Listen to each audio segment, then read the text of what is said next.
आज आम समस्ते ओडिशा प्रदेश स्वतंत्र ओडिशा प्रदेश रो आज उत्कल दिवस पालन करने जाऊँ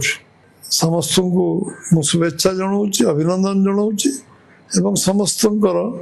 शुभकामना करुँच 1936 मसीहा एप्रिल 1 तारिख ओडिशार समस्त एक अविस्मरणीय दिवस भाषा भित्तिक राज्य भाव में ओडिशा प्रथम राज्य जे स्वतंत्र राज्य पाया मान्यता पाइबा समर्थ होता लंबा संघर्ष यात्रा रे उत्कल गौरव मधुसूदन दास पारला महाराजा नेतृत्व में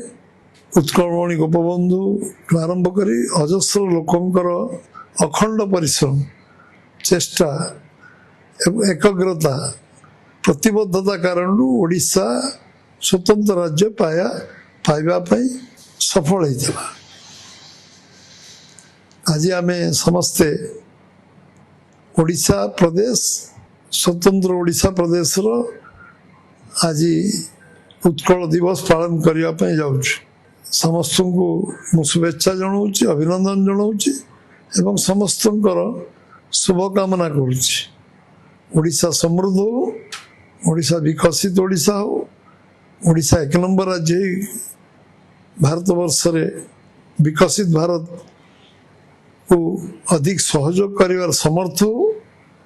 ओडिशा लोक जो जो जगार अच्छा से ओडिशार ना टेक रखु जगन्नाथ महाप्रभु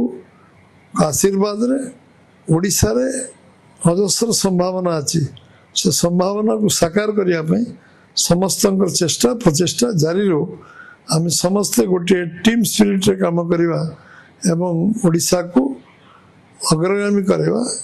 आज एति प्रार्थना समस्त पाखे रखुची।